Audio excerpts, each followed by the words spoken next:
કચ્છ જિલ્લા કોંગ્રેસ સમિતિના પ્રમુખ વી.કે. હુંબલે એક અખબારી યાદી દ્વારા ભાજપ સરકાર પર આકરા પ્રહારો કર્યા છે. તેમણે જણાવ્યું છે કે કચ્છમાં આગામી નગરપાલિકા, તાલુકા અને જિલ્લા પંચાયતની ચૂંટણીઓમાં જનતા પરિવર્તન માટે તૈયાર છે. ભાજપના શાસનમાં પંચાયતી રાજના અધિકારો છીનવી લેવામાં આવ્યા છે અને ભ્રષ્ટાચાર ચરમસીમાએ પહોંચ્યો છે.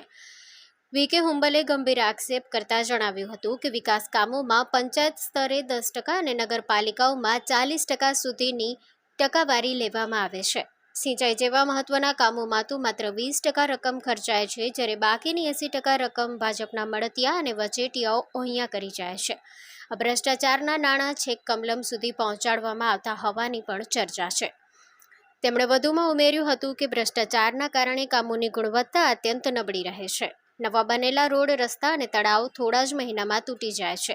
આ પરિસ્થિતિમાં ગ્રામજનોનો રોષ સરપંચોએ વેઠવો પડે છે, જ્યારે ભ્રષ્ટાચારી અધિકારીઓ અને ભાજપના નેતાઓ રક્ષણ મેળવી લે છે. જે સરપંચો આ અન્યાય સામે અવાજ ઉઠાવે છે, તેમના ગામના વિકાસના કામો અટકાવી દેવામાં આવે છે. ભાજપ સરકારની નીતિઓથી ખેડૂતો, યુવાનો અને મહિલાઓ પાયમાલ થયા છે. ગામડામાં પીવાના પાણીની સમસ્યા વિકટ છે. કોંગ્રેસ આગામી ચૂંટણીમાં સ્વચ્છ પ્રતિભા ધરાવતા યુવાનોને તક આપશે. જિલ્લા કોંગ્રેસ પ્રમુખે વિશ્વાસ વ્યક્ત કર્યો છે કે લોકો હવે ભાજપના ભ્રષ્ટાચારને ઓળખી ગયા છે અને સ્થાનિક સ્વરાજ્યની સંસ્થાઓમાં કોંગ્રેસનો ભવ્ય વિજય થશે. JNT news, Bhuj. નમસ્કાર તમામ સાથી મિત્રોને. આજની આ પ્રેસ મિટિંગમાં ઉપસ્થિત અમારા ગુજરાત પ્રદેશના પ્રભારી યાસીનભાઈ ગજર સાહેબ, ભાઈ શ્રી રામદેવસિંહભાઈ, ગનીભાઈ, લાખાજીભાઈ, તમામ પ્રેસ મીડિયાના મિત્રો, આજે આપણે ખાસ આજની પ્રેસ મિટિંગ કે તાલુકા પંચાયત, જિલ્લા પંચાયત અને નગરપાલિકાની સ્થાનિક સ્વરાજની ચૂંટણીઓની જાહેરાત થઈ ચૂકી છે. થોડા દિવસમાં ઉમેદવારી ફોર્મ પર ભરાવાના છે.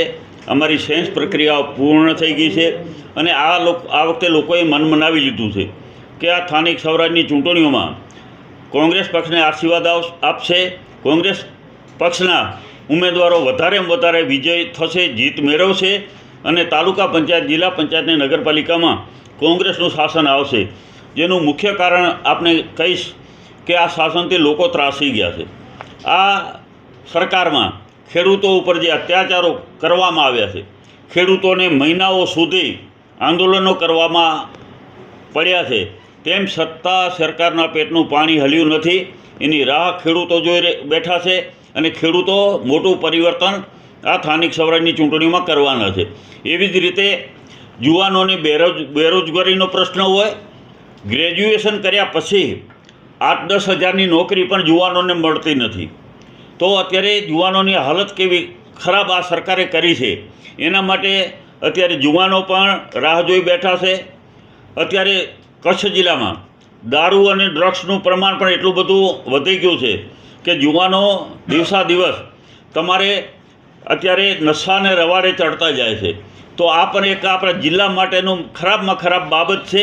તો આ પણ એક મુખ્ય મુદ્દો બની રહેશે. અને ખાસ કરીને અત્યારે ભ્રષ્ટાચાર, અત્યારે દરેક તાલુકા પંચાયત ને જિલ્લા પંચાયતમાં 10થી 15% સુધી સરપંચો કામ કરે છે, ગ્રામ પંચાયતો કામ કરે છે. એમની પાસેથી પણ ટકાવારી લેવામાં આવે છે. ટકાવારી ના આપે તો એના બિલો પાસ નથી થતા અને નગરપાલિકાઓમાં તો 35થી 40% સુધી ટકાવારી આ ભાજપના નેતાઓએ લીધેલી છે. અને આ ટકાવારીનો હિસ્સો જિલ્લા કમલમ સુધી અને પ્રદેશ કમલમ સુધી પહોંચ્યો છે. એના માટે લોકો અત્યારે ત્રાસેલા છે. દરેક કામો છે, સિંચાઈના કામો હોય, રોડ રસ્તાના કામો હોય, દરેક ક્ષેત્રમાં માત્ર ને માત્ર ભ્રષ્ટાચાર અત્યારે કરવામાં આવી રહ્યો છે. સ્થાનિક સ્વરાજ, જિલ્લા પંચાયત, તાલુકા પંચાયત ને નગરપાલિકા એક એવું માધ્યમ છે કે સરકારની તમામ યોજનાઓનો લાભ છેવાડામાં ગરીબ વ્યક્તિ રહેતો હોય ત્યાં સુધી પહોંચાડવાનું માધ્યમ બને છે. અને એના માટે થઈને કોંગ્રેસ પક્ષ જો સત્તા ઉપર આવશે તો કોંગ્રેસે હંમેશા ગરીબોને કઈ રીતે વધારે મદદરૂપ બની શકાય એના માટે કામો કરેલા છે. સરકારની યોજનાઓનો લાભ છેવાડાના વ્યક્તિ સુધી પહોંચે એના માટે કામ કરીશું. અને ખાસ કરીને જે અત્યારે ટકાવારી સિસ્ટમ છે એ બંધ કરવા માટેનું કામ અમે કરીશું. બીજી વાત મારે આપના માધ્યમથી કહેવું છે કે અત્યારે અધિકારી રાજ અત્યારે તમામ સંસ્થાઓમાં આવી ગયું છે. કોઈ પદાધિકારીનું સાંભળતું નથી. જિલ્લા પંચાયતના પ્રમુખ હોય, તાલુકા પંચાયતના પ્રમુખ હોય કે નગરપાલિકાના પ્રમુખ હોય, એનું કોઈ વાત સાંભળવા અધિકારીઓ તૈયાર નથી. ત્યારે કોંગ્રેસનું શાસન આવશે તો સાચું પંચાયતી રાજ આવશે. પંચાયતના જે અધિકારો છે એ અધિકારોની અમલવારી કરાવીશું અને ખાસ કરીને એવી અમારી બજેટમાંથી જોગવાઈઓ કરીશું કે અમે ગરીબ લોકોને વધારેમાં વધારે મદદરૂપ બની શકશું. દાખલા તરીકે તીરથ યોજના અમે લાવીશું કે દરેક આપણા સિનિયર સિટીઝન છે, જે વડીલો છે, એને અમે જુદા જુદા જિલ્લામાં, આપણા જિલ્લામાં જ્યાં મુખ્ય તીર્થધામો છે ત્યાં કઈ રીતે દર્શન કરવા માટેના લાભ દરેક તાલુકાઓમાંથી આપશું.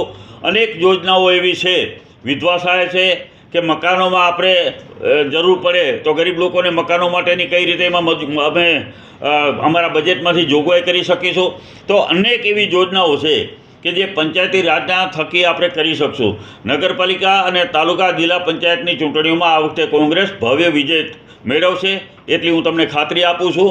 લોકો હમણાંથી ખૂબ ત્રાસેલા છે, દુઃખી છે અને આ વખતે પરિવર્તનના મૂડમાં છે એવું અમને અત્યારે લોકોને જ્યારે મળીએ છીએ ત્યારે અમને દેખાઈ રહ્યું છે અને આ વખતે પરિવર્તન આવશે.